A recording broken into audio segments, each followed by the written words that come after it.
বাংলাদেশে নানা ইস্যুতে জুলাই বিপ্লবের একটি অংশ রাজপথে আন্দোলন করছে।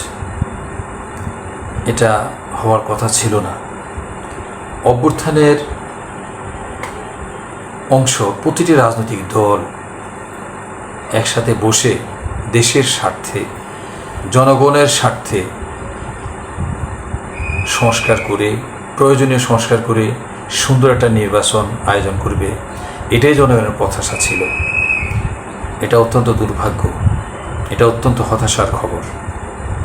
আমরা আশা করছি জনগণই সবার উপরে, জনগণের স্বার্থটা সবার উপরে, এটাকে প্রাধান্য দিয়ে প্রত্যেকটা রাজনৈতিক দল মাঠে নয় টেবিলে বসে এই সমস্যার সমাধান করবে।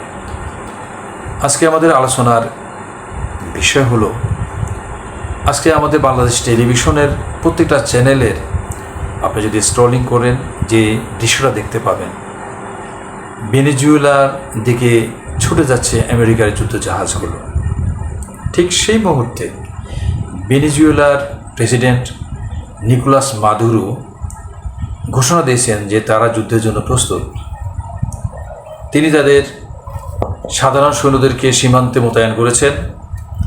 তিনি ঘোষণা দিয়েছেন তার দেশের প্রত্যেকটা জনগণকে বলেছেন, সক্ষম প্রত্যেকটা জনগণকে তিনি বলেছেন আধা সামরিক বাহিনীতে যোগ দেওয়ার জন্য।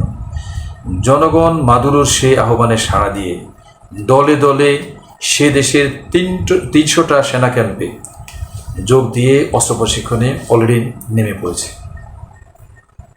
এটি আমার আজকের আলোচনার বিষয়। বিশ্বের বড় দেশগুলো যখন চোখ রাঙায়, ছোট দেশগুলোর অল্প সৈন্য দিয়া সে যুদ্ধে টিকে থাকা সম্ভব হয় না। শুধুমাত্র দেশপ্রেমিক জনগণ যে সকল দেশে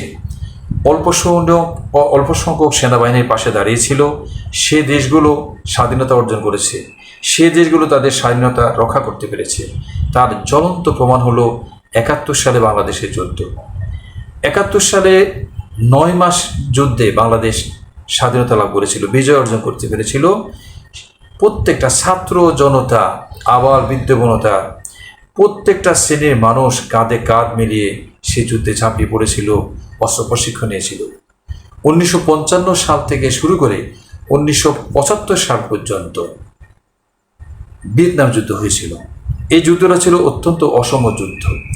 যদিও এই যুদ্ধে ব্যাপকভাবে মানবাধিকার লঙ্ঘিত হয়েছিল, কিন্তু দিন শেষে অত্যন্ত নির্মমভাবে পরাশক্তি আমেরিকাকে পরাজয় বরণ করতে হয়েছিল।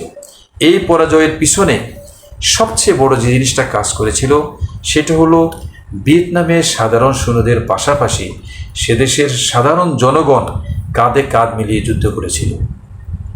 আমেরিকার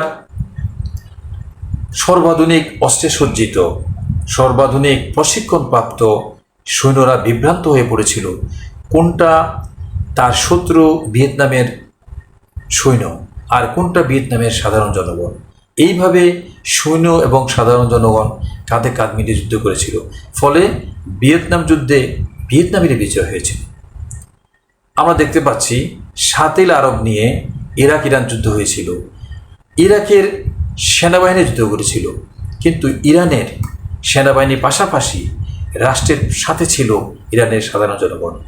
আজকেও ইরানে দখলদার দেশ কিংবা আমেরিকা হামলা করতে ভয় পাওয়ার অন্যতম কারণ হলো ইরানের 6 লক্ষ সাধারণ সৈন্যের পাশাপাশি তাদের রিজার্ভ এবং মিলিশিয়া সৈন্যের সংখ্যাও 6 লাখ। তেমনিভাবে এরকম রিজার্ভ সৈন্যরা তৈরি করে রেখেছে আজকের তুরস্ক, রিজার্ভ সৈন্য তৈরি করে রেখেছে ইসরায়েল, রিজার্ভ সৈন্য তৈরি করে রেখেছে আরও অনেক দেশ। এই যে নিকোলাস মাদুরো সাধারণ জনগণকে অস্ত্রে প্রশিক্ষণ নেওয়ার জন্য বলেছে, জনগণও সাড়া দিয়েছে। এবং ভিয়েতনাম যুদ্ধে যেভাবে চীন এবং তৎকালীন সোভিয়েত ইউনিয়ন সর্বাত্মকভাবে সাহায্য করেছিল তাদের সে যুদ্ধে, এটাও ছিল ভিয়েতনাম যুদ্ধের জয়ের অন্যতম একটা নিয়ামক। ঠিক আজকে দিনেই চীন ঘোষণা দিয়েছে এই যুদ্ধটাকে অন্যায্য ঘোষণা দিয়েছে এবং তারা এই যুদ্ধটাকে প্রত্যাখ্যান করেছে। আমার বিশ্বাস এই যুদ্ধেও ইরান, চীন এবং বর্তমানে রাশিয়া সম্পূর্ণরূপে তাদের পাশে দাঁড়াবে। এটা তার প্রমাণ। প্রথম হুঙ্কারেই চীন তাদের পাশে থাকার ঘোষণা দিয়েছে। সুতরাং তেমনিভাবে আমরা দেখি রাশিয়া যখন ইউক্রেনের 20 ভাগ অংশ প্রায় দখল করে ফেলেছে, সেখানে ইউক্রেনের সৈন্যদের পাশাপাশি সে দেশের সাধারণ জনগণ অস্ত্র প্রশিক্ষণ নিয়ে সেনাবাহিনীর পাশাপাশি যুদ্ধ করছে। সুতরাং বিশ্বের যেসব ছোট দেশের পাশে বড় দেশ আছে এবং তারা রক্তচক্ষু দেখায়, ভয় দেখায়, আতঙ্কিত করে ছোট দেশটাকে, সে দেশগুলোর উচিত সাধারণ জনগণকে অস্ত্র প্রশিক্ষণ দেওয়া, সে দেশের কলেজ ইউনিভার্সিটির ছাত্রদেরকে আধা সামরিক বাহিনীতে নিয়োগ দেয়া এবং নির্দিষ্ট কিছু সময় প্রত্যেকটা ছাত্রকে সেনাবাহিনীতে কাজ করার সুযোগ দেয়া, যাতে করে যদি কখনো এমন যুদ্ধ অবস্থা সৃষ্টি হয়, সেনাবাহিনীর পাশাপাশি সাধারণ জনগণ সৈন্যদের পাশাপাশি দাঁড়িয়ে দেশ রক্ষায় যুদ্ধ করতে পারে। তাহলে ইনশাল্লাহ ওই দেশটি কখনো পরাজয় বরণ করবে না, নিশ্চিতভাবে বিজয় অর্জন করতে পারবে, যদি সেনাবাহিনীর পাশাপাশি সাধারণ জনগণকে সেই সেনা প্রশিক্ষণ দেওয়া হয়। সবাই ভালো থাকবেন।